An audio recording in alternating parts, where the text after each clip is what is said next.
Hi, this is Josh Kulp. We are studying Daf Shevui. We are on Masechet Kiddushin, Daf Lammed Zayin. And the centerpiece of our the Daf that we're learning is a Mishnah that tries to delineate which mitzvot are obligatory or practiced in Chutz La'aretz, outside of the land of Israel, and which are practiced only in the land of Israel. And the main thing that makes this Mishnah, and really the whole subject, a little confusing is, how do we, by what criteria do we determine when a mitzvah is practiced outside of the land of Israel? And the crux of the issue is the meaning of the Mishnah, kol mitzvah shehi tluya ba'aretz. Any mitzvah that is dependent on the aretz. And there are really two ways, and even the word ha'aretz or ba'aretz has two really meanings in Hebrew. One is it could be a abbreviation for Be'eretz Israel or Eretz HaKodesh, the Holy Land, or some specific land. When we say the land, and I've interpreted it this way a lot in my writing on my translations of Daf Shevui, Ba'aretz can mean in the land of Israel, the land, if you want to capitalize it with an L.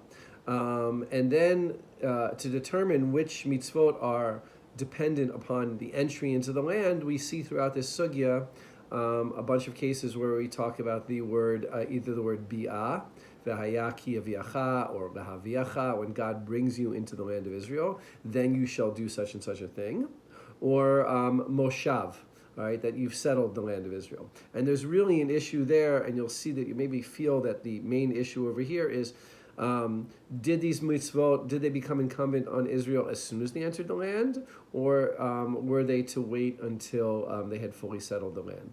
But then there's another meaning of aretz, and that's soil or land, right, with a small l. Mitzvot hatluyot ba'aretz are therefore land mitzvot, such as the agricultural mitzvot. Most of these are customary or observed only in the land of Israel, but there are exceptions and there are prohibitions, and while it may be intuitive to us that these are dependent on the land of Israel, they're really not. And there's no reason why, for instance, something like kilaim or orla, mixed seeds, or the prohibition of fruit during its first 3 years shouldn't be observed outside of the land, and in a lot of cases these mitzvot, as we shall see, were observed outside of the land. The test case, really, I think the most sort of interesting one, is tefillin.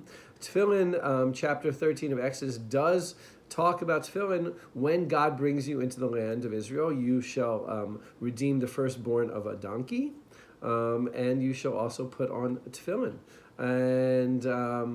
And that's obviously v'hayaki v'yaviacha, when God brings you into the land. So if we go according to the first interpretation, then tefillin should be obligatory only in the land of Israel, along with the redeeming of the firstborn of a donkey.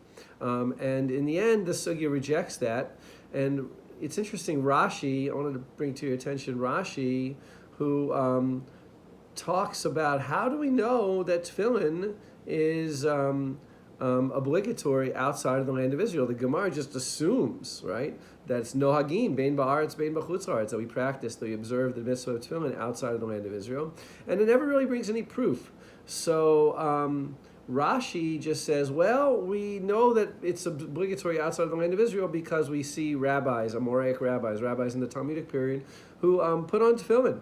And therefore, just by the very observation that people are doing it, it must be a mitzvah. But the Tosfot question will say, well, maybe it's not a mitzvah d'oraita. Maybe it's not a mitzvah from the Torah. Maybe putting tefillin on outside of the land of Israel is only d'Rabbanan. And they really leave that open.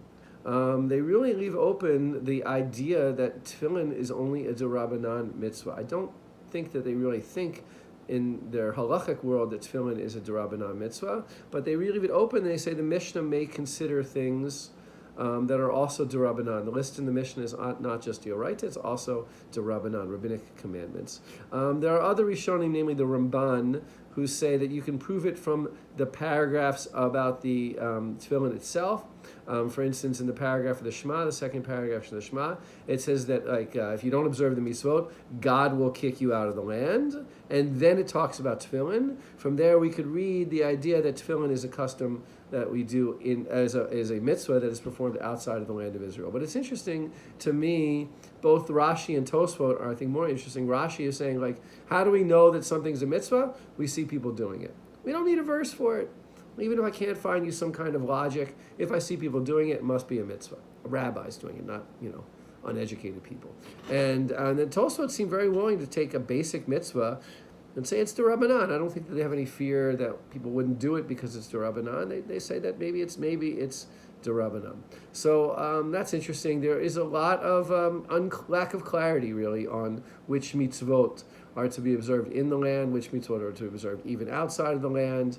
And there's some historical discussion of this, because in one sense you could actually read the Torah as saying, basically all of the mitzvot, in a sense, are incumbent upon people only when they go into the land of Israel.